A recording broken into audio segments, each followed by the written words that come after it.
Welcome to the Pat White Show. Let's get into it. This is Sparta! All right, folks, I've got one for you that's a little bit different. Guess who is thinking about supporting the Trump run for the presidency? Have you guessed yet? How about this? How about Robert F. Kennedy Jr.? RFK Jr., according to his vice presidential candidate, her name is Nicole Shanahan. She's saying, hey, we've been shut out by the Democratic Party. They've done everything they can to destroy us, so we can't get on any ballot. We just can't get anywhere because the Democrats are literally trying to destroy us. Well, apparently Robert F. Kennedy Jr. is thinking about, shutting down his campaign and throwing his support to Donald Trump. Now, I'm telling you, if he does that, all those so-called Democrats that Kennedy had in his little pot, if you will, are going, he's supporting Trump? This could also affect the election big time. Well, apparently, RFK was asked, hey, if you decide to step aside, would you be willing to serve on Donald's cabinet? So there is a situation. They were asked, Donald Trump was asked about that. Would you be willing to serve on, have RFK on your cabinet? And Trump gave it, okay, we'll consider everybody, whatever. Now, would he in fact serve on the Trump cabinet if Trump is elected? I can see it. Head of the Department of Education, maybe. Head of the Department of the Outdoors? Who knows? I'm not really sure what it would be, but yeah, he'd fit in. So, that's another concern for the Democrats saying, you mean RFK is going to drop out of the race and he's going to throw his support toward Trump? Well, let me tell you something, folks.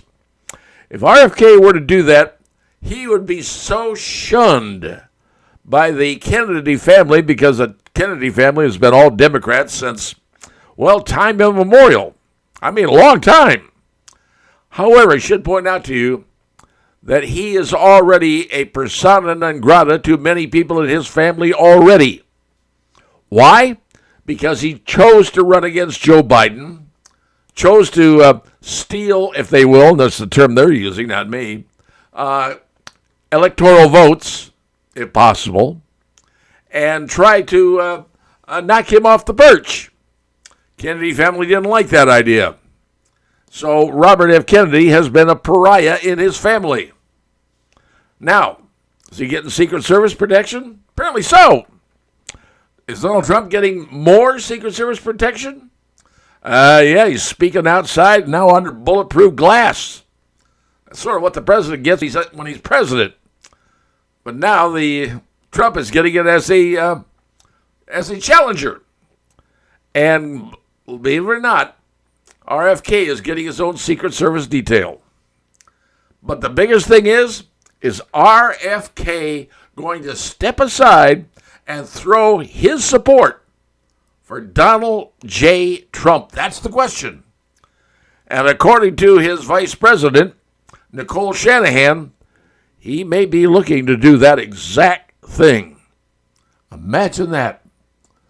A Kennedy turning to a Republican candidate? Why, who would have believed that one? Not most people, but apparently that could be happening. That's all I got for you right now. See ya. Coming up next. Well, in the last few months, I've had the opportunity to talk to a number of people. Workplace, recreation place, just about anywhere. And I just get to talk to people, because what I do and where I am. And you get to hear what people say about the things that they're upset about in society. And these are the things that people are thinking about that should be on their minds when they're thinking about voting in November election. Now, everybody who's eligible to vote should vote. I'm just saying what it is. but what things are on people's mind that is going to determine who they want to select to be their leader, their president. Well, it turns out I've got it narrowed down to about 4 or 5 things. And these are no important in particular order, but actually it is an order. And the biggest thing, number one thing, is the cost of food. Why? Because we all have to eat. It's a big thing. Price of food since COVID has gone up over 20%, and it's continuing to rise. Now, they're saying, oh, the inflation rate came down. It's now under 3%. 2.9 or whatever it is now. Doesn't matter. Prices are still going up. Well, the inflation's only gone up 3%. Well, yeah, but it had already gone up 20% already. So you add another 3% on the 20%, you're spending more. And I know because I shop at the grocery myself. What I used to be able to get for $20, now it's costing me close to 50. That's what's happening. Number one thing on people's mind is the cost of food. And why? Inflation. Why did inflation jump so much? Well, remember during COVID, the Biden administration wanted to put money back into the economy. Give everybody a check. Spend money. And the Congress voted to spend about $2 trillion. That's with a T. $2 trillion. Sent people checks. PPP, whatever it is. Well, what was that based on? The money that we have in the United States is not based on gold. It used to be back years ago. It's based on the full faith and credit of the United States. Well, when you print another $2 trillion, you put that in circulation, the money you have is now going to go down in value. That's just because it's not based on anything. It's based upon what the government says they're going to do. And that's why inflation happened. Too much money after too few things, inflation's going to happen. You dump money into the market, which is exactly what they did, $2 trillion, and you wonder why your dollar is worth less? Because there's a lot more dollars out there, and they ain't worth near what they used to be. And then inflation, suddenly everything costs more. Everybody's jacking their prices up to cover their cost. All right, that's number one. Number two is cost of fuel. People are saying, well, gee whiz, used to be $2 a gallon. Now it's $3.50, close to $4 a gallon. Goes up and down. I can remember I'll go to work in the morning and the cost is like $3.30 a gallon. Get off work at noon, it's gone up to $3.70 a gallon. That fast. That's how prices move. People are upset about that, saying didn't used to be that way. Why? Because everybody's afraid what's going to happen. You know, the U.S. is making a lot of gas. We're manufacturing a lot of stuff. We're creating a lot of stuff. Just everybody's afraid what the price is going to be on the barrel of oil. That's what everything is based off of, a barrel of oil. And if the brokers think, oh my God, the oil's going to go up to $100 a barrel, it was $80 a barrel, we got to raise the price up. And all the gas stations are saying, well, I got to raise the prices for the next load of gas coming in. That's what they're doing. Then it doesn't happen, they bring the price back down. Okay, fine. Next thing is housing. Now, housing is two things. One, mortgage rates. You know, last year I could get a mortgage for 2.75%. Now it was costing me 8% or thereabouts, 7 to 8%. How's it go up that fast? Scarcity, fear, and money. So, mortgage rates have gone through the roof. Nobody can buy a house. Can't afford it. And the second thing is rent. Renters out there are finding out their rents are jumping up dramatically. Why? Because everything else is going up in cost to the landlords. The amount of taxes they've got to pay, the assessment they got to pay, just the amount of money they got to pay just to keep the bills covered themselves. Gone up. So everybody's mortgages and rents have gone up. Healthcare is another big thing. Now, I did hear that Kamala Harris, she wants to put everybody on Medicare, government health care. No more insurance. That's gone. Government health care. Sort of like Canada, Europe, Russia, England. Government health care. You get sick, you got to wait 2 years to see a doctor. Ask the people who go to the VA, ask veterans how long it takes them to get an appointment at the VA. Government health care. It's another thing to worry about. And finally, the last thing, and I hate to bring this up, immigration. That's right. People are worried that saying all those people coming across the border, turns out Venezuela was letting people out of prisons and sending them to America. Now we got gangs roaming around America that are killing people, raping people, and doing whatever. And they're taking the jobs of other people.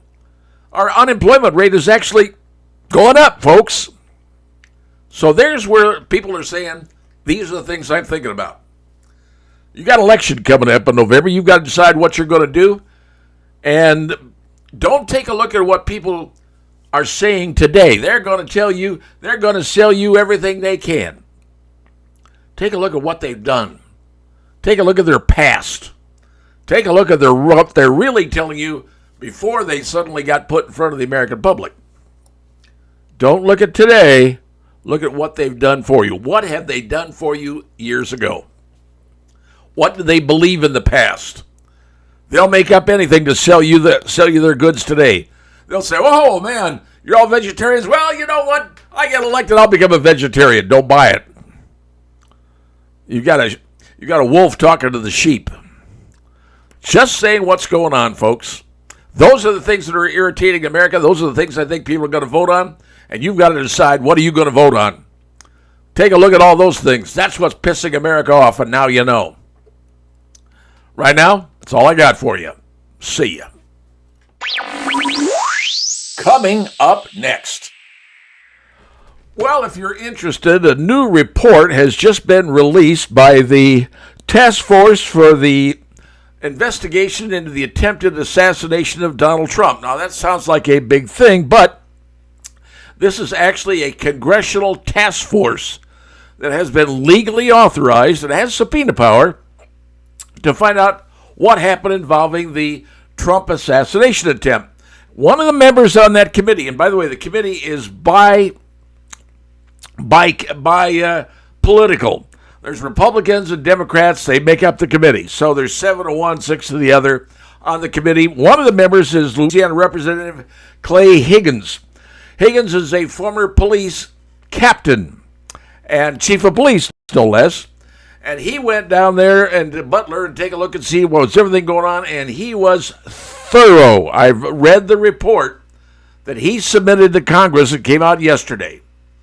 And I reviewed the entire thing, and he found some serious discrepancies done by the Secret Service and some done by the FBI who are doing the follow-up. The biggest thing is this. You probably remember that the Butler Police, now you got to understand, Butler Police is a force of 14 officers. That's all they have. And normally when you have an event, when the Secret Service shows up, they show up to do an assessment prior to an event. They meet with the local law enforcement stuff and say, hey, we're on point, we're going to do this, that, and the other. And one of the things they worked out during this meeting was the communication between the police department, Butler Police, and the Secret Service. The decision was made to provide the Secret Service with 8, follow that number, 8 walkie-talkies that were tuned, set up, and charged so Secret Service members could hear and communicate with the Butler Police Department. And those were available the very day that the rally was held. Here's the thing, though. On that day, for whatever reason, nobody picked up the walkie-talkies. You heard me right. The walkie-talkies were left sitting in the possession of the police department that had been previously agreed to. Nobody picked them up.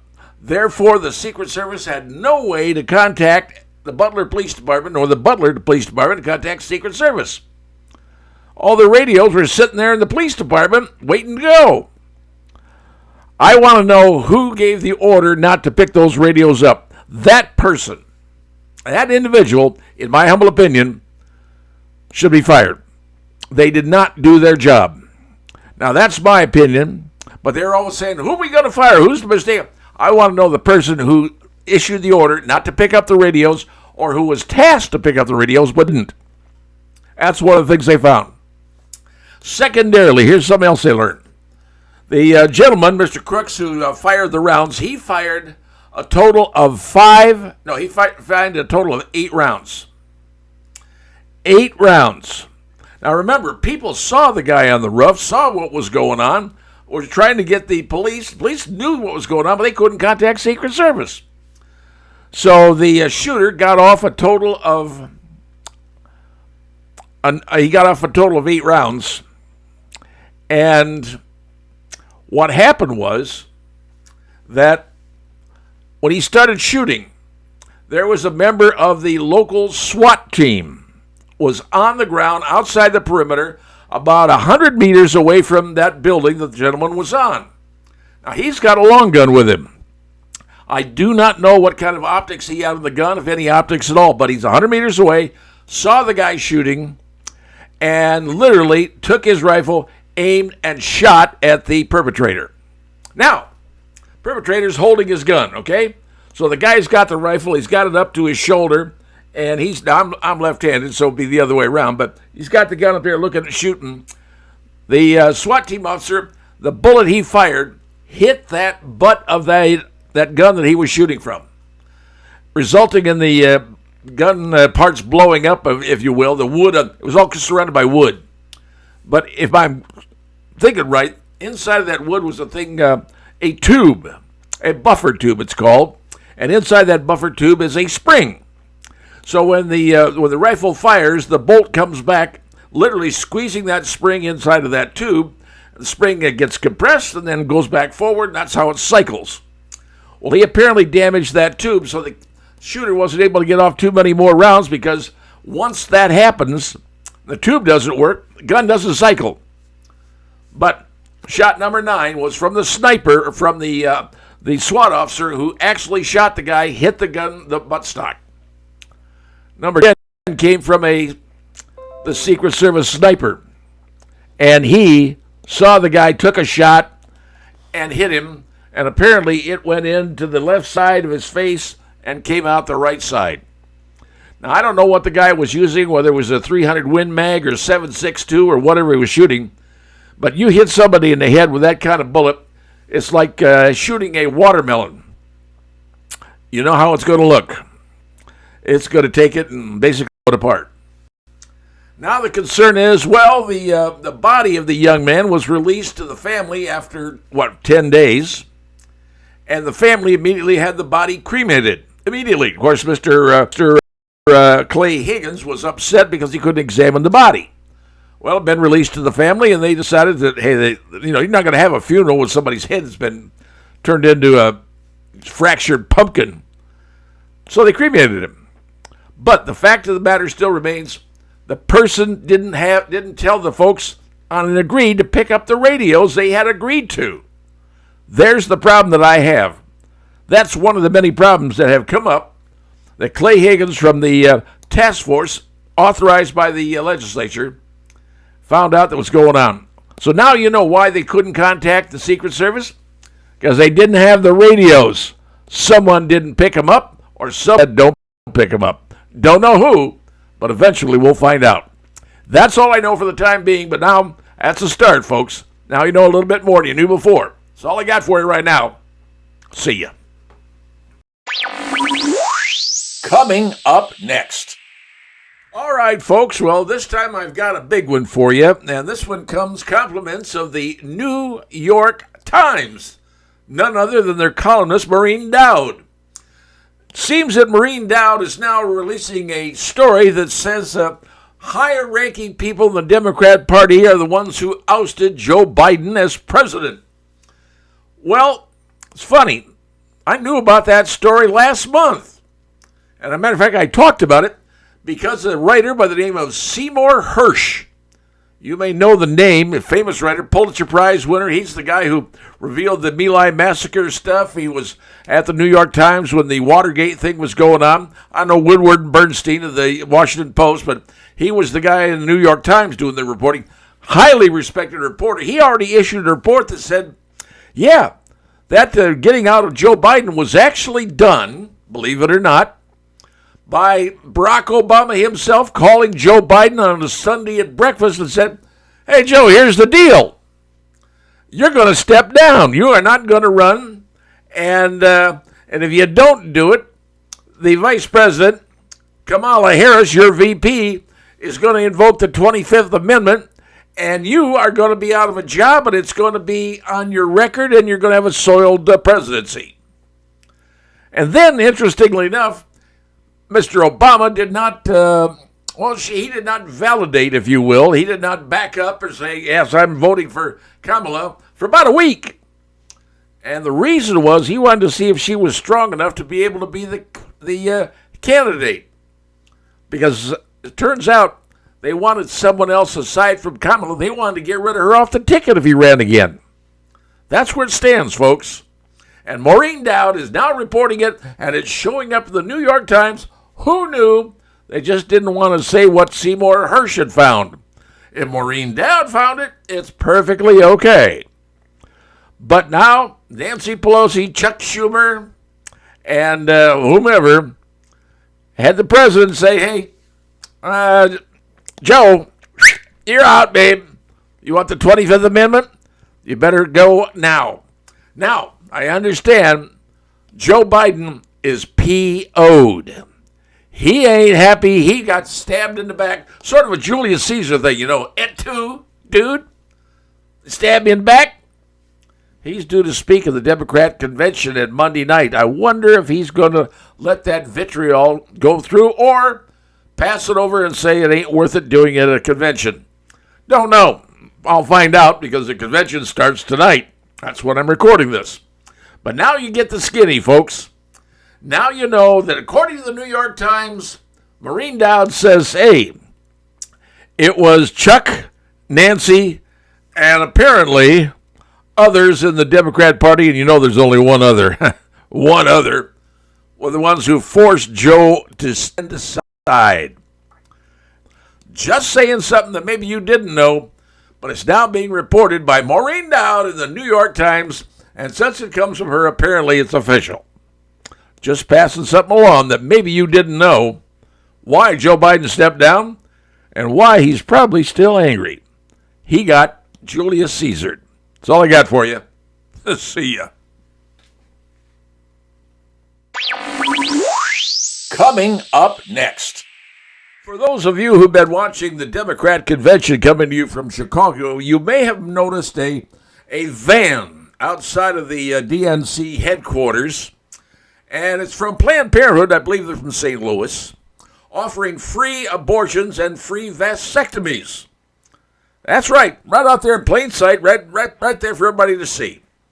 Because the Democrats believe they have found the one issue that will get them in power, maintaining power, and Kamala as the president of the United States on this one issue, and they think they found it, and as much as I hate to say it, they may be right. A new poll from Quinnipiac University has shown that, and this is among all Americans say that abortion should be legal or most of the time. 66%. It's not just women, folks. It's men. Because men are worried about getting some woman pregnant and having to support that child for the next 18 years. It's their form of birth control. As a matter of fact, women in Chicago are carrying placards around saying, my body, my choice, my form of birth control. There are women who've had multiple abortions because they now consider it another option for birth control, not the pill, not the IUD, not anything else. But if they don't want a kid, abortion, and America agrees. Now, here's the other thing. The people that think abortion should be 100% illegal, it's down to 5%. That's right. And the folks who believe it should be illegal in most cases, well, that's only 22%. But here's the deal. Now, if the life of the mother's in danger, it jumps up to 89%. And if there's rape or incest involved, all that goes down to 85%. But the big thing is you got to understand.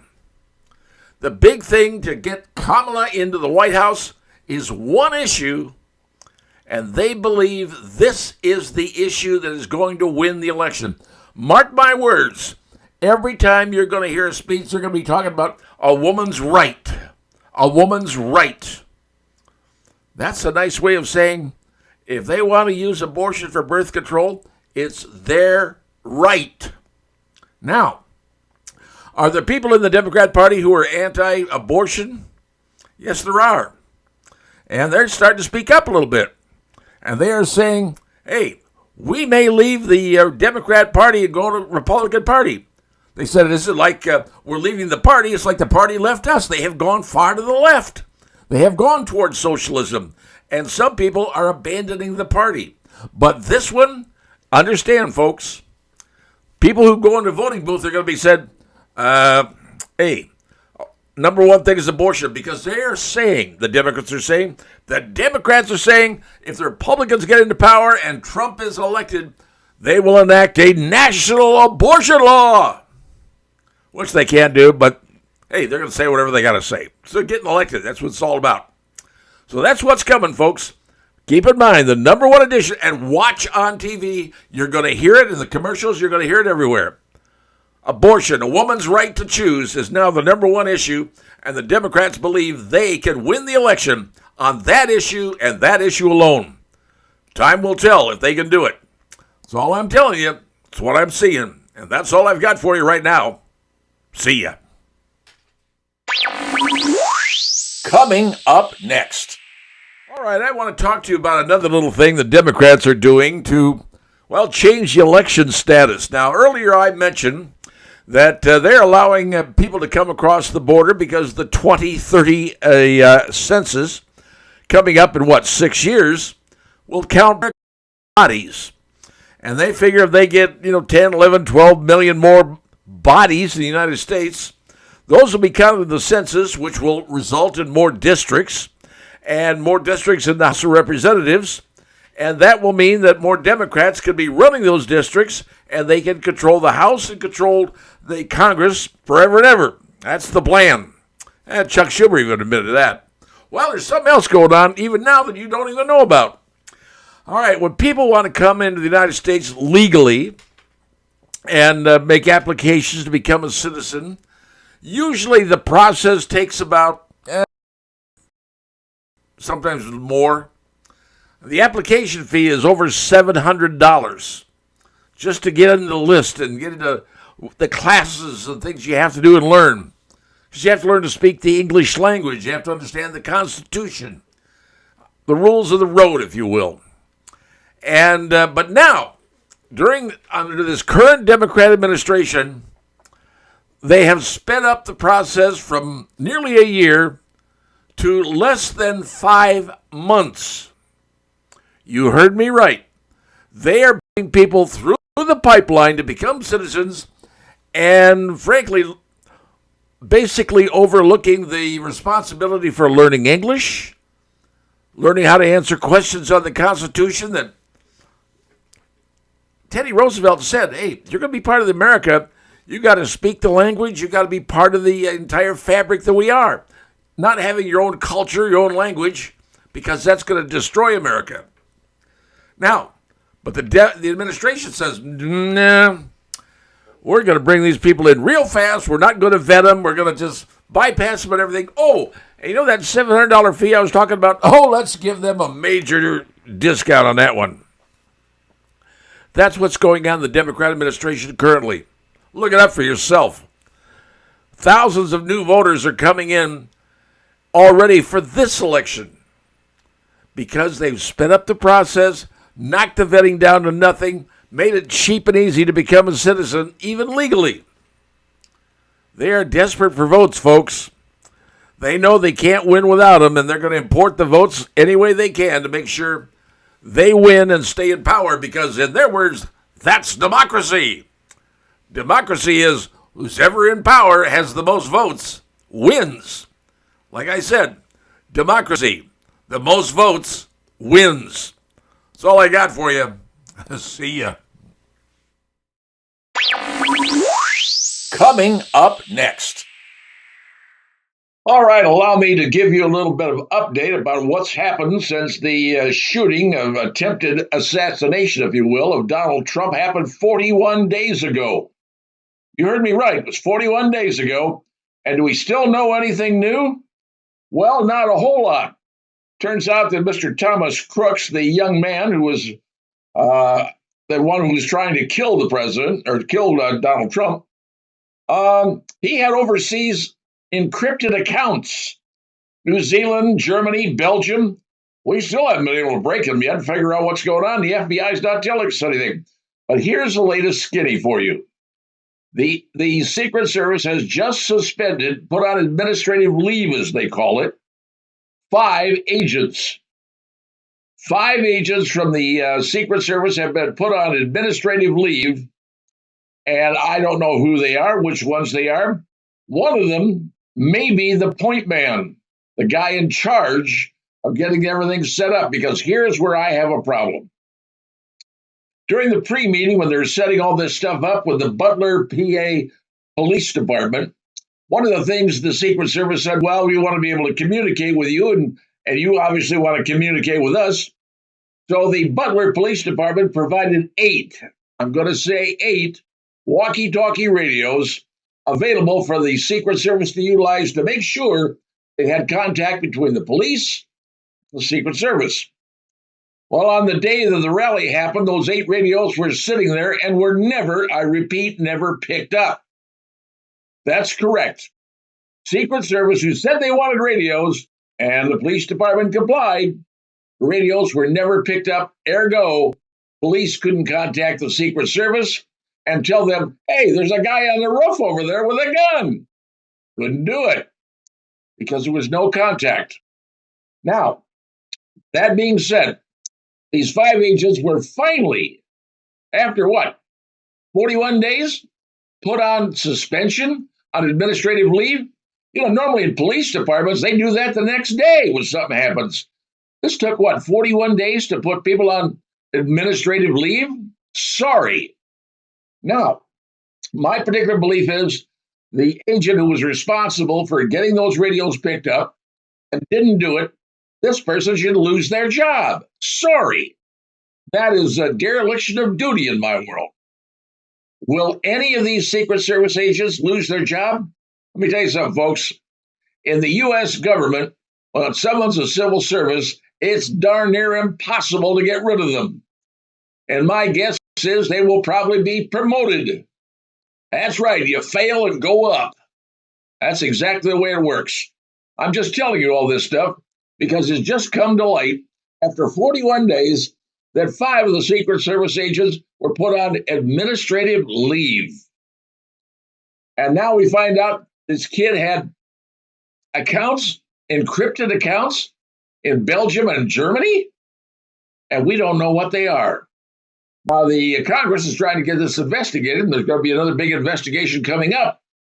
But what's going to happen? I don't know. But I can tell you this. You're going to hear about all these things happening. Don't believe much of it because nobody in the U.S. government gets fired for anything.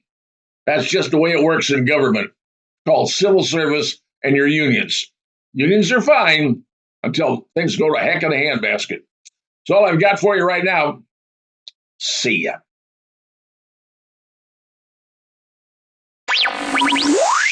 Coming up next.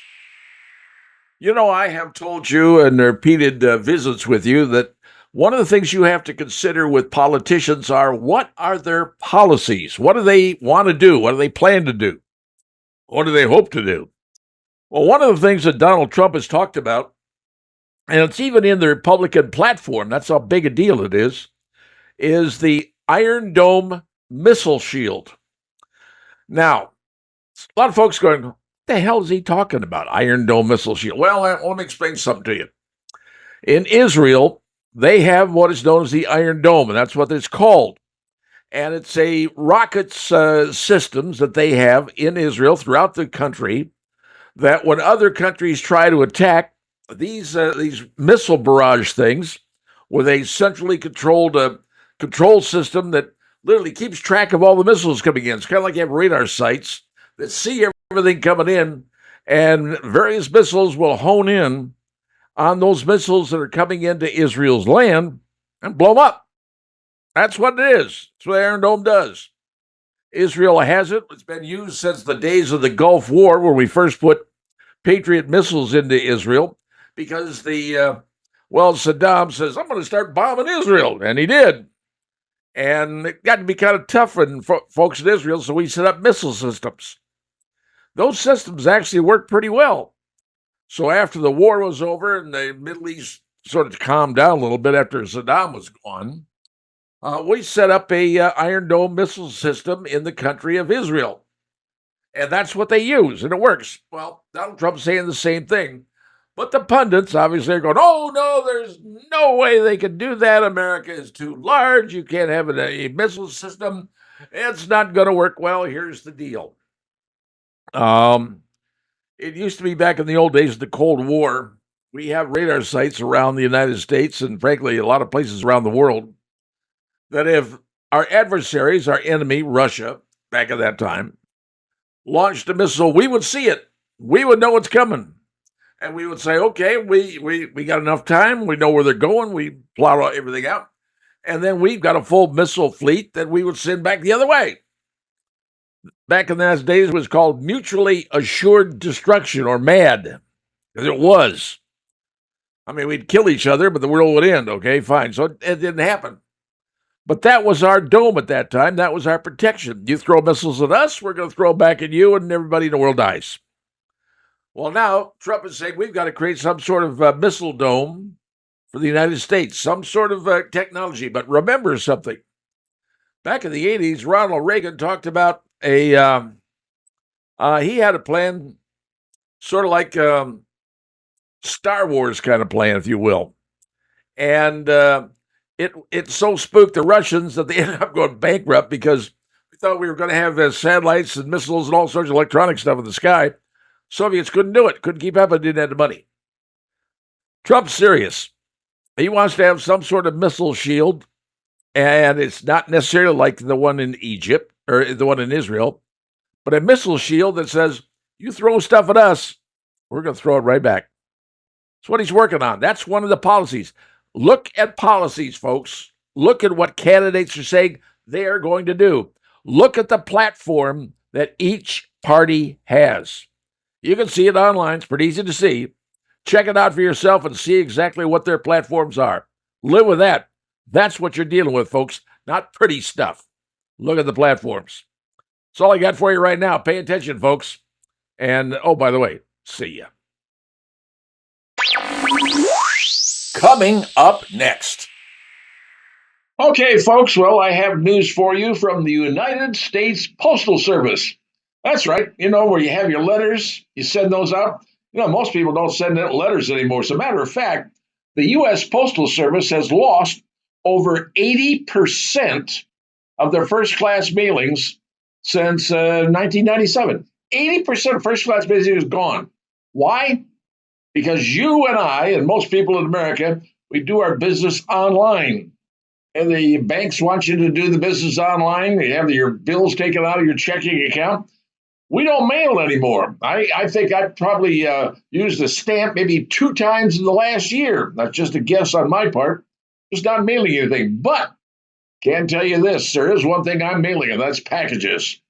Yes, even today I sent another package to my sister-in-law down in Florida because my wife wanted me to send the package. The Postal Service, they've lost $87 billion between 2007 and 2020. And now the vast majority of their business is not first-class mail, folks. Sorry, it's not. It's deliveries.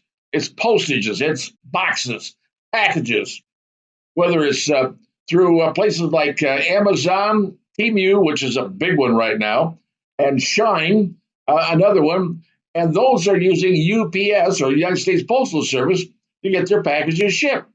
So now the post office is kind of becoming a package delivery service rather than a mailing service. It's happening. It's been happening for years. So now they're having to adjust and reset their scheduling and reevaluate the post offices, the regional networks they have around the United States. So they're doing that. And right now they feel, starting next year, that they can save roughly $3 billion annually. Well, that's the projection. Now, that's what the postmaster said. He said, "Yeah, we're gonna change things around. Local delivery, you'll still get it in about 3 days, and some packages you're going to be able to track a lot more quickly." Well, for me, I mean, I get tracking of packages. They give you the receipt. Okay, it's going to be there at a certain day. You go into Postal Service, check it out, and you see where it is. It's not a big deal. But folks, that's what's coming up. The Postal Service has been in trouble, but thank goodness companies are using them to ship packages.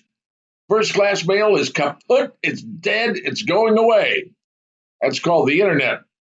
But for the shipping of packages, hey, the Postal Service is still alive, well, and kicking. And now they're trying to get themselves out of a hole and saving $3 billion a year starting in 2025. Will it work? All depends upon the negotiations between the Postal Service and their unions. That's going to be the issue. Let's wait and see what happens. But now you know the post office is trying to save some money. Just thought I'd tell you. That's all I got for you right now. See ya.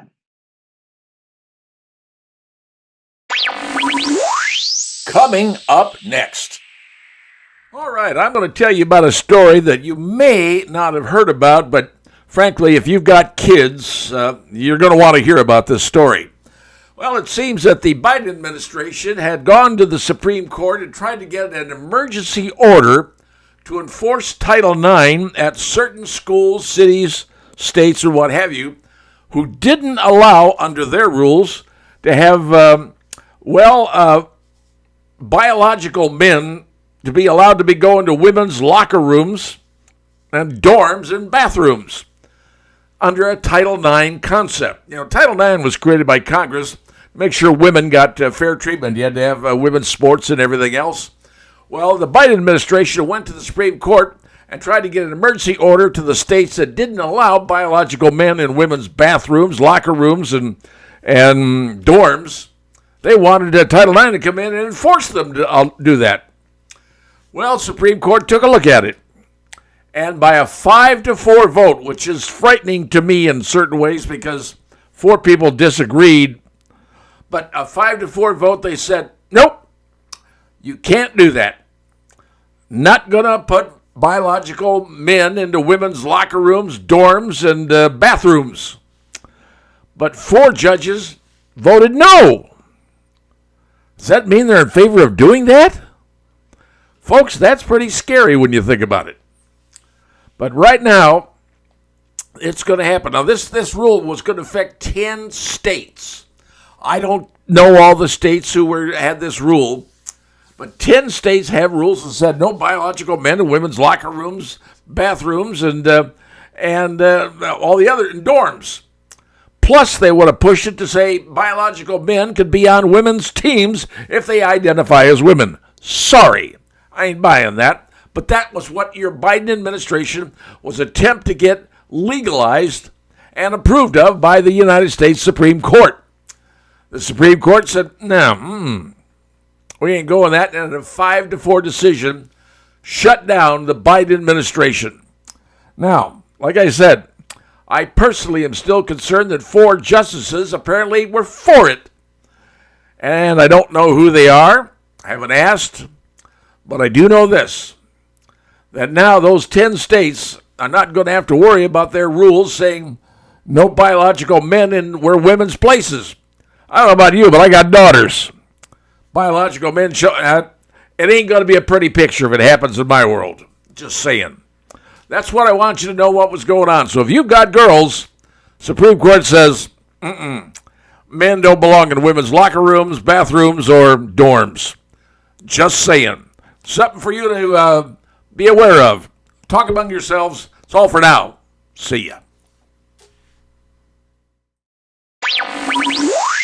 Coming up next. Well, what do you say we do car talk? That's right, car talk. Now, I talk about a lot of different things, but I'm going to talk about cars because, heck, we all like cars, right? I mean, when I was younger, I went through the muscle car stage, and trust me, I had more cars than you want to know about. But today, the car business is rapidly changing.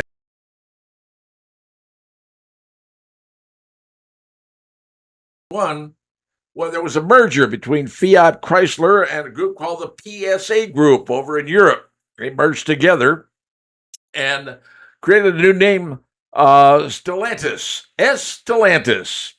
And you see the name on the buildings. That's where Chrysler is now, Stellantis. Well, the problem is the CEO is a guy named by the name of Carlos Tavares. And he's got about 14 different brands of cars. He's got to figure out what he's going to do. Keeping them all alive, it may not work. And he has said, the car brand ain't making money, we ain't making the car. Now, that's what he says.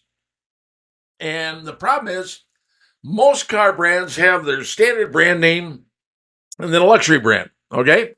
Standard car name and a luxury brand. Example, Honda and Acura. Standard brand, luxury brand. Toyota, Lexus. You got Ford, Lincoln, and Nissan and the Infiniti. And in Korea, they've got the Hyundai, the Kia, and the Genesis. So all those brands they have out there. So you have one standard brand, one luxury brand. And the problem is, now they're trying to figure out what can stay and what may have to go. Turns out that one of the ones they're talking about right now that may have to have parts go could be the Chrysler line and the Dodge line. Because, well, Mr. Tavares is from Europe. And over there, they only care about things like their Fiats, the Alfa Romeos, and the Maseratis. American brands are going, hey, if they ain't selling, we're going to get rid of them. Well, they've just worked at closing down a plant up in Michigan, having to do with the Ram 1500, I believe it is. Could be wrong. But they're just saying, hey, these vehicles aren't selling in America. We're losing our butts on these deals. And so they've got to decide what brands are going to be closed down. If they close down brands, folks, that means thousands of people are going to be out of jobs. You think the unemployment rate is bad now? Wait till you see it when they start closing down auto plants and employ thousands and subsidiaries, more thousands of people. It would be a gigantic mess. But right now, Stellantis and their GM, they're going to have to shut things down. You know, when General Motors went bankrupt, they had to get rid of 4 of their brands. They had 8, now they're down to 4. That's coming. This is what happens in the auto business when tastes change. Now, as far as Stellantis go, there's one brand I don't think they're going to give up. That's the Jeep. The Jeep is the standard brand. I don't know because I drive a Jeep. And I think that's going to stay. But everything else, subject of whatever Mr. Tavares thinks is going to be the best thing for his company, Stellantis. And he's got a lot of vehicles. He's got to figure out what to do with some of them that aren't doing well. Just something I wanted to let you know. And it could affect the economy of this country in ways that you do not imagine. Thousands losing their job at one time when a plant closes down. And it ain't just the plant. It's all the suppliers to the plant as well. It's a bad thing, folks. Be aware it could be coming sooner than you think. That's Auto Talk for today. That's all I got for you. See ya. Coming up next. All right, what do you say we talk the dirty truth, especially about electric vehicles? And here's something for you to take a look at. There's a headline from a magazine, Motor Magazine. Can't force customers to change their mind on EVs.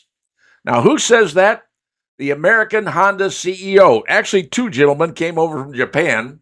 And these are CEOs. These are the heavyweights of the companies. They said, hey, we could try. You could put every incentive you want on the thing.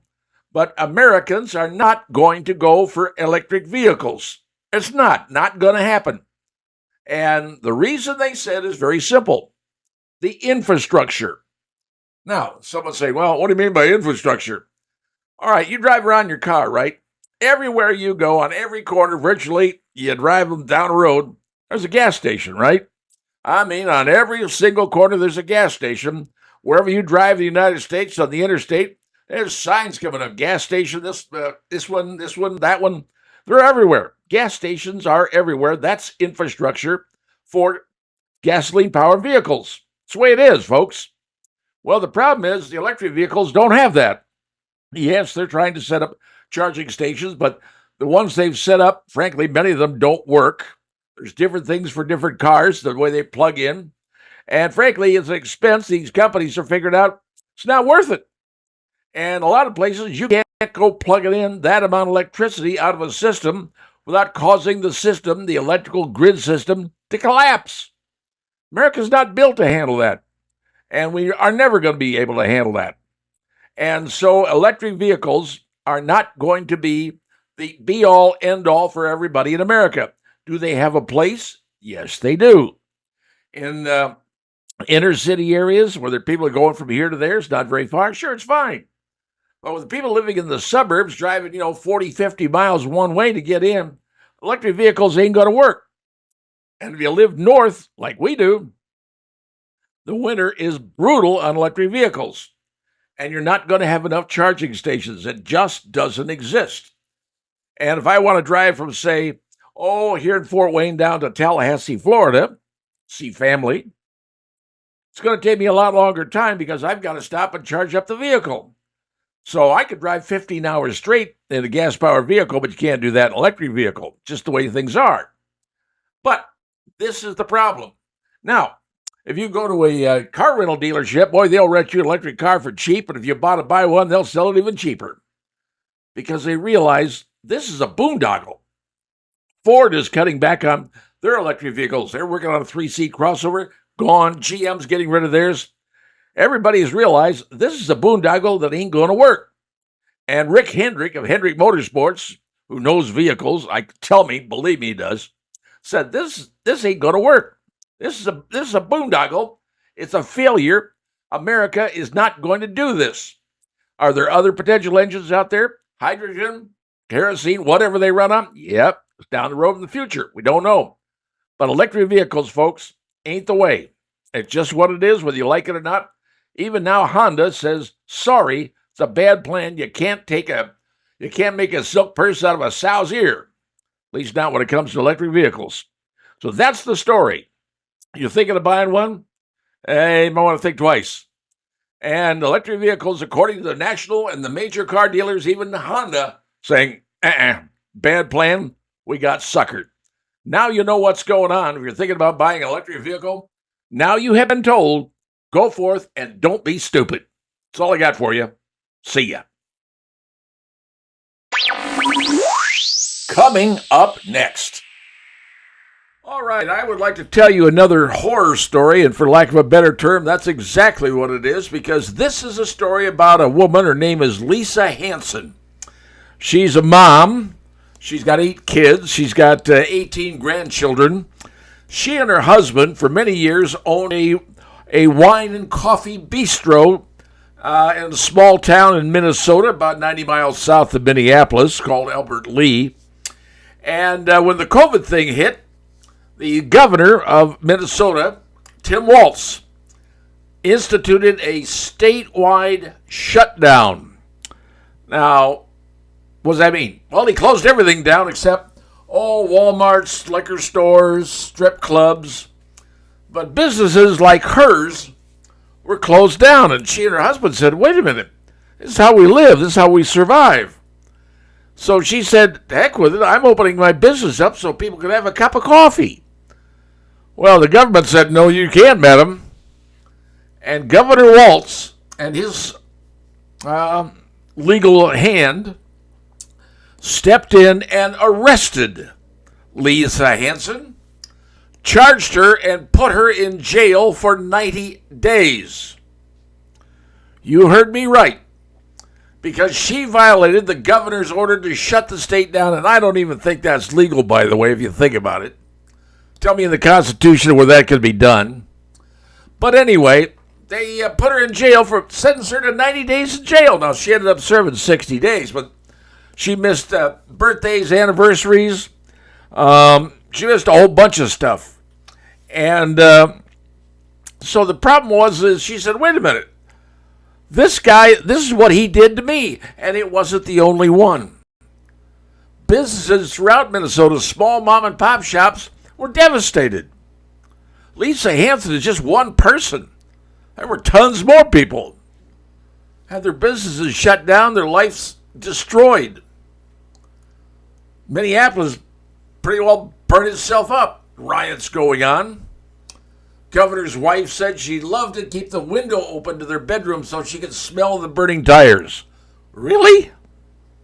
Yeah. And then Minnesota had a big budget surplus.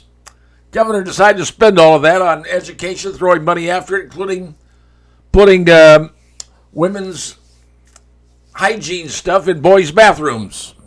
Fourth graders, no less. Yeah, that's going to work out well. And there's more. But this woman, Lisa Hanson, former wine and coffee bistro owner, and I say former because her business is gone. She lost it. All because one man said, I'm shutting this state down except for you big box stores and liquor stores and strip clubs. You can stay open. Wink, wink, nudge, nudge. Sorry, folks.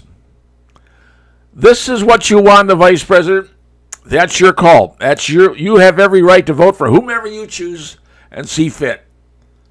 But I want you to have the courage to look at a Lisa Hanson and tell her, yeah, he did the right thing, and that's why I'm voting for him. If you got the courage to do that, have at it, friends. I'm just telling you, that's what you're going to get. And a vice president who's one heartbeat away from becoming the president of the United States. Keep that in mind. Just something for you to know on, and that's all I've got for you right now. That's enough. See ya. Coming up next. All right, folks, let's talk about employment in the United States of America. In fact, no. Take a look at this story right here. General Motors, GM, the big GM, is laying off more than 1,000 salaried employees from their software and services division. Now, about 600 of these jobs are in GM's campus over near Detroit, in Detroit. GM is obviously the main employer in the city of Detroit. But GM is laying people off. 1,000 people. This is on the software, their services department. And back in April of 2023, now that was, a little over a year ago, GM took 5,000 salaried workers, and those people took buyouts. 5,000 took buyouts in April of 2023. And the company is working on cutting basically about $2 billion in overhead. This is what's going on, folks. Unemployment is going up. Instead of going down, in July, it went back up.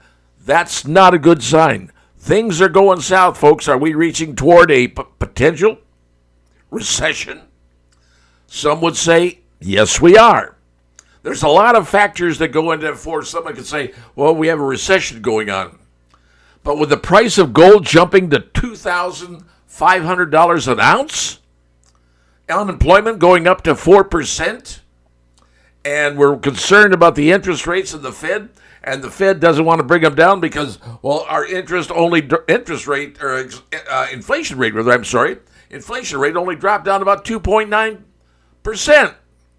It's not looking as good as you think. They can preach all this they want, but when that Inflation Reduction Act they passed in Congress in 2020, that put $2 trillion into the U.S. economy, which made your dollar worth a whole lot less than it was before they introduced the bill, because the U.S. is built on not the gold standard, but whatever the federal government says the gold or the dollar that you carry around in your wallet is worth.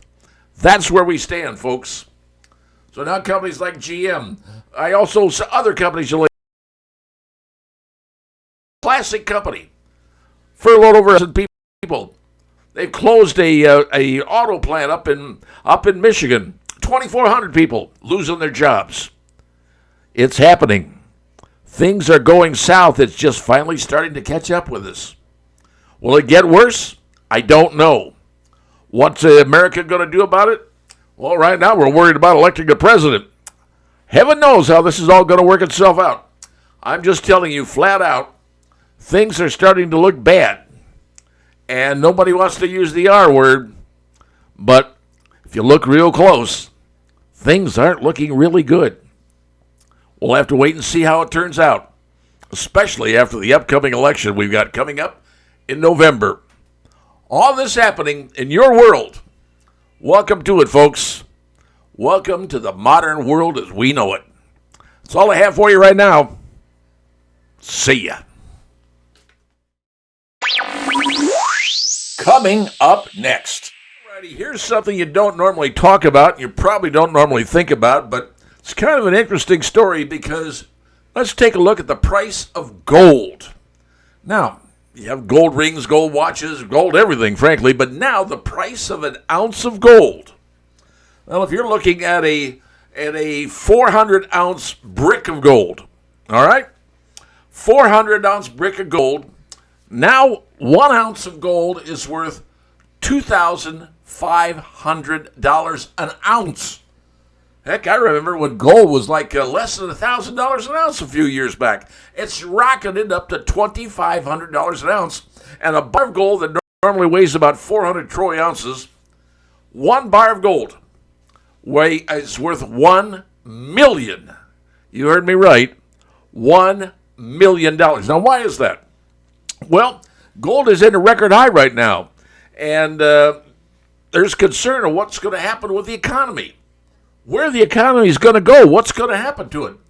Are people flocking to gold because they don't trust the dollar bill? Whatever the currency is that's working around the world, people around the world trust one thing.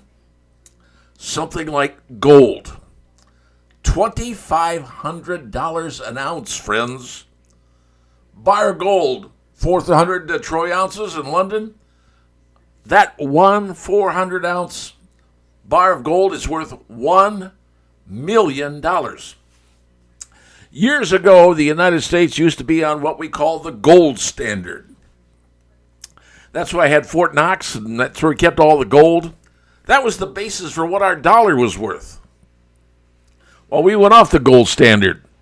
I believe it was during the era of FDR. And haven't gone back to it. Right now, your dollar is worth what the government says it's worth. And every time they dump more money into the economy, like they did for the Inflation Reduction Act, you might remember that one passed in Congress? Remember the Congress was tied, took one vote, and it was Kamala Harris, the vice president, voted, yes, I'm voting for it. She is dreading that one right now. That put $2 trillion in the economy and made your dollar worth a crap load less than it was before she signed it. That's the way it's working, folks. People are flocking to gold. And it's kind of like what's happening with these Bitcoin things you hear about.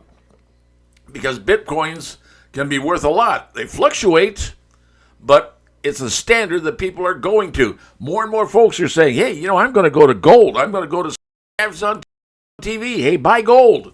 Put it in your IRA, whatever. Because your dollar, friends, ain't worth what it used to be. And every time they introduce more money into the system, more dollars, your dollar, the one you have, is worth less money than it did the day before. Just how it works. So now you understand. Gold has gone up to $2,500 an ounce. Spot gold was up to 25, 22, and 0.17 in London. That's what gold is going for. So if you want to buy some gold, have at it. But it used to cost about less than $1,000 an ounce. Now, $2,500. Goes to show you exactly how the monetary system works. And it goes to show you that maybe, just maybe, we should have never have left the gold standard that we did. That's looking back in the past, but I'm just telling you what you're dealing with today. Ask the folks in Venezuela how that worked out for them. That's all I got for you right now. That's it. See ya. Coming up next. The movie is called Raegan, and it deals with the life and times of the former President Ronald Reagan through the eyes of a Russian KGB agent. That's kind of a different take on things, on how Reagan was. And but the movie is due out August the 30th.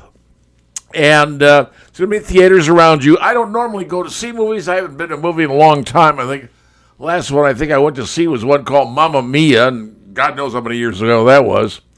But this might be an interesting movie to go see because Dennis Quaid plays Ronald Reagan, and I'm thinking, man, did he do that? That he did.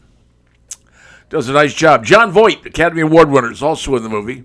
So it's got great stars. But it deals with the life of Reagan. And also it deals with a love story between Ronald Reagan and his beloved wife, Nancy Reagan. He adored Nancy Reagan, and she obviously adored him.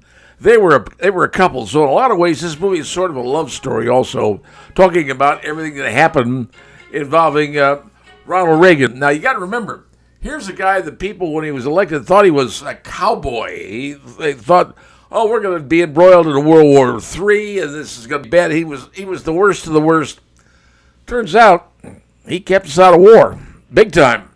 1980s, I remember all that. 1979, when we had the hostages going on in Iran, and Ronald Reagan, got the word out and said, "Hey, Iran, you better let those people loose, because if you don't, I'll turn your country into glass." The same day he was inaugurated, the hostages were released. But Reagan ran a very tight White House, and he has a tremendous respect by a lot of people who are conservatives, and I happen to be one of those. So I really liked what he did. I enjoyed when his time being as president, because America was in terrible shape. He inherited America after Jimmy Carter that had the worst recession going on, and interest rates were awful, and it was bad. But he brought America back. And in 1984, when he ran the second time, he won every single state in the union except one. I mean, how often does that happen? Rarely. So anyway, the movie's coming up, but it was being blackballed by Facebook. The promos they wanted to run or stuff like that, Facebook wouldn't allow. Now, ultimately, Facebook came in and said, "Well, we apologize. It was the algorithm. It didn't want anything there with politics or with influence politics or influence of voting or stuff like that." I'm going, wait a minute, he was president back in the 80s. He ain't on the ballot. He ain't running. That's a long time ago. That was the excuse Facebook gave. So since they're not going to be promoting it, apparently they're allowing it now, but I haven't seen anything about it on Facebook. I'm going to tell you, I recommend you go take a look at this. You want to see what a president was really like back in the era of Ronald Reagan, back when he was shot, how he portrayed himself to America, how it was class in the White House, much class. And when he died and passed away, and the funeral in Washington, D.C. was monstrous. Never seen a televised funeral like that. It was amazing. I'm just telling you all that because the movie's coming out, and seems to me there's places who don't want it to be seen because Ronald Reagan was a conservative. He used to be a Democrat. He said, "I didn't leave the party left me," and became a Republican. And became one of the greatest presidents I think anyone, at least in my era, knows, or has known. So it's coming up August 30th. If you're interested in seeing an interesting movie about a love story and what it did to America, the movie is called Raegan. It comes out August 30th in a theater near you. My recommendation, take a look. You might find something that makes you feel good. That's all I've got for right now. That's it. Enjoy the movie. That's all I got. We'll see you. Bye now. Coming up next. All right, folks. Well, I've got a new one for you to chew on. And I say that with respect because here's the deal. Kroger and Albertsons. Now, Kroger is probably the biggest shopping store business pretty much east of the Mississippi. I mean, Kroger is Kroger. West of the Mississippi is Albertsons because they own a lot of other chains aside from Albertsons. They are huge in the western part. Well, they are talking about having a merger. They've been talking about it for a number of years, and they want to have a merger, but the Federal Trade Commission doesn't want to do it. Well, it's in a court right now in Oregon, and a number of attorney generals, including the one from Indiana, have gone to the court and said, hey, what you got to do is you got to okay this. Don't let the FTC does it because the FTC isn't counting the folks like Costco, Walmart, and Aldi into their equation. Because Costco sells food, obviously Aldi does, and so does Walmart. So they're saying, hey, we're competing against those companies. That's big companies. We want to get our merger done. Now, they said also we're going to get rid, in our chain, over 600 current stores that they have, just so that those go out to other people, other folks get them, other grocery stores will develop. But they want to have a merger between Kroger and Albertsons. Will it happen? I don't know. Will it happen soon? Once again, it's been argued in court via an amicus brief. And we're going to have to wait and see what the federal court does out in Oregon. Just want to let you know that soon, maybe, just maybe, Albertsons and Kroger could team up and become, well, partners. And that would give them a lot more clout in getting stuff into their stores from manufacturers and people who create stuff. Because remember, grocery stores' margin of profit, in case you haven't figured it out, is about 1% to 3%. That's it. They operate on a very low margin. And they're just trying to make things work. So if you're saying, hey, the grocery stores are ripping us off, no, their margin's too low. Yes, do they ultimately make money? Of course, we buy food. But margin is still 1% to 3%. Ask any economist, they'll tell you the same thing. So I'm not kidding you that. But Kroger and Albertsons could be merging. Just depends on what the courts have to say. That's what I know what's going on. It's food for thought. Gosh, I like it when I'm funny like that. That's all I got for you for now. Have a good one. We'll see you. Bye now.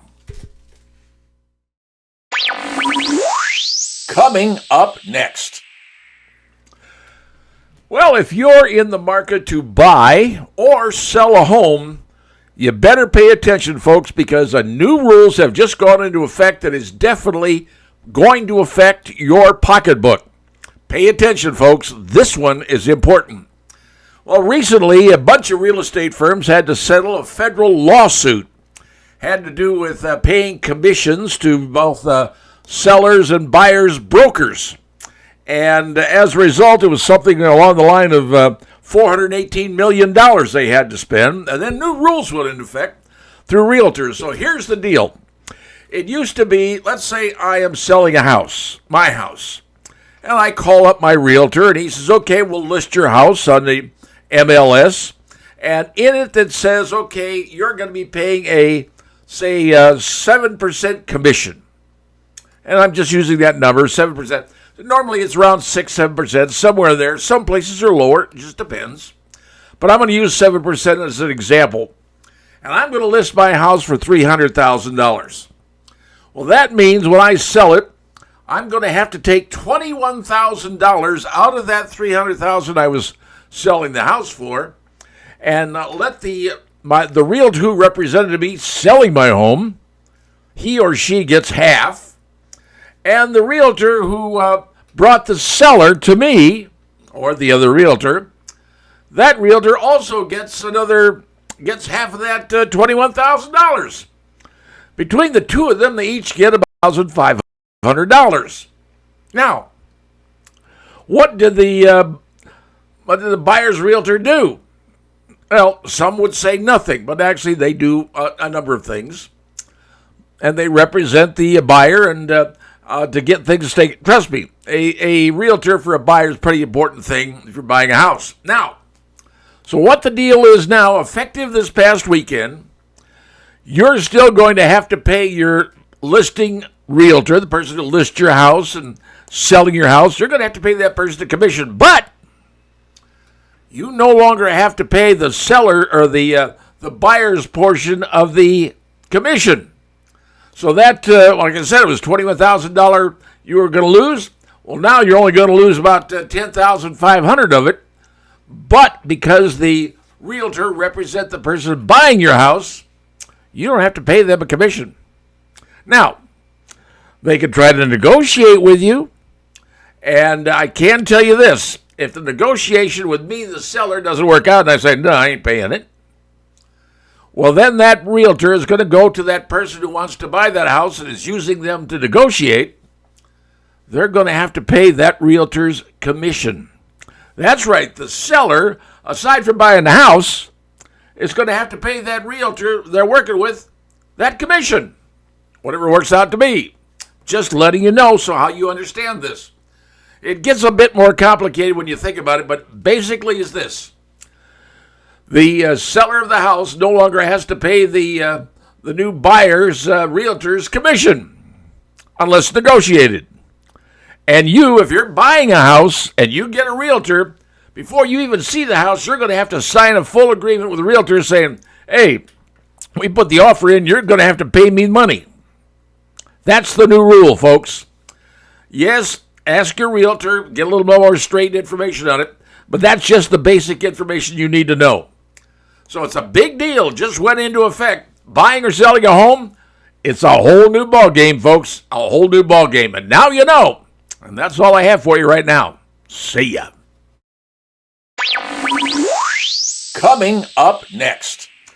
Well, there's a big buzz going on. You probably haven't heard about it because where I found it was with a newspaper out of England, the Daily News. And in it, they said a certain city in the Midwest is buzzing because they have been named the most affordable city in the U.S., and it's because it's so cheap. And you're saying, well, okay, what city is that? Well, guess what? Fort Wayne, Indiana. You got that right. Fort Wayne, Indiana, according to them, is the cheapest city to live in the United States. Now, that's far cheaper than living in places like Chicago, obviously, Detroit, and even Indianapolis. Pretty much skinnier as far as cost goes, simply because our costs are different. And here's the reason. The median home price in Fort Wayne, Indiana is $169,485. Median price. And the average price, and when you think about it, the median home price of the U.S., okay, let's consider the entire U.S., is $362,400. And we're at $169,400. We're cheaper. Now, people say, well, that's fine cost of a house, but I rent. Well, here's the deal on rentals. The cost for a rental on average in Fort Wayne is $1,078 a month. Nationally, the monthly cost for rental is, you ready? $2,069. Now you're saying, wait a minute, how can Fort Wayne be so much cheaper? Well, we don't make as much money on average as people around the rest of the nation. The median family income, household income in Fort Wayne is $71,500. Now, that's slightly below the national average, which is around $75,150. So yes, we're a little bit lower, but when you think about it, residents spend around less than 20%, about 19.5% of their income on housing expenses. In Fort Wayne, we're actually pretty cheap. Now, granted, our wages aren't as high, but then our costs aren't as high. So there we are, working our way to say we are the cheapest place to live in America. And one of the reasons is that we've got growth, but it's not rapid growth and going crazy. We've got expansion that's happening as far as the city and downtown is coming back to life, let's be honest. So things are changing.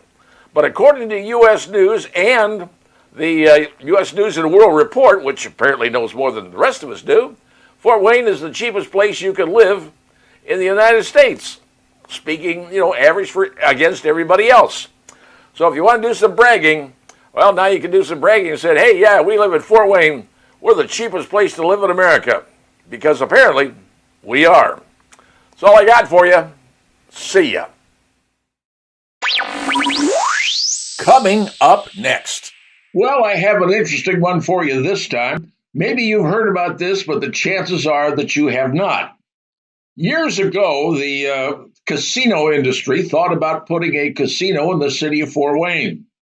And the city fathers and all the city powers that be said, no, we don't want one here. And ultimately, it was voted down, for lack of a better word. Well, that casino ultimately built in South Bend, Indiana. And is it flourishing? I don't know. I don't go there, so it's not going to affect me one iota. But there are those who said, hey, why don't we have a casino here in Fort Wayne? Well, the city fathers and the people in the city said, look, we don't want one. It's got a lot of crimes, got a lot of bad stuff. Yes, it brings in money, but it's not worth the crime and the other problems that casinos bring. And there's a casino up there in northern Indiana, and it's a casino in the city that's well, doesn't look too good if you've ever driven up there. But the one in South Bend apparently is very nice. You know, you see the commercials for it on TV, you see the billboards driving around. Understand that's what some people do. Well, the reason I tell you this story is because there may be a casino coming to Allen County. You're going, what? What do you mean a casino's coming to Allen County? Well, turns out a casino in the Ohio area, right there on the river, Indiana, Ohio, and it's not doing too well financially. Its revenue is down. It's not a place where people want to go. There may be other places, other casinos that people want to go to, and the company that called Full House Resorts, they have the Rising Sun Casino down south. That's what it's called, and they're thinking of moving the Rising Sun Casino from southern Indiana to, you ready? New Haven, Indiana. You heard me right. A casino from southern part of Indiana could be closing its doors down there and moving to New Haven. You got that right, folks. Now, it's not Fort Wayne, so Fort Wayne's not going to have a call. If New Haven wants to do this, if the mayor of New Haven, the city council of New Haven want to do it, their call, their responsibility. But New Haven's building some other stuff, some other sports venues and what have you. They want to make it a tourist destination, and I don't fault them for that. If that's what New Haven wants to do to bring in folks and revenue, that's their call. So, will a casino be coming to New Haven, Indiana? Well, that's certainly a maybe. It just depends upon what the city fathers, the elected folks in New Haven decide they want to do. But I'm giving you a heads up. Now that's something you didn't know, but now you know. Casino in New Haven. Could be coming, folks. Just telling you. That's all I got for you right now. See ya. Well, that does it for today's edition of the Pat White Show. Thanks for tuning in, and make sure to follow us on social media for the latest Pat White Show, for all the news and updates. And stay tuned for brand new episodes of the Pat White Show coming real soon. Like what you're hearing? Make sure you don't miss an episode by following the Pat White Show on Spotify. Just search for the Pat White Show, hit follow, and get ready for insightful conversations delivered straight to your Spotify feed. If you enjoy watching podcasts as much as listening to them, good news! The Pat White Show is also on YouTube. Subscribe to our channel now for visual content, behind-the-scenes footage, and full podcast experience. Find us on YouTube at the Pat White Show channel.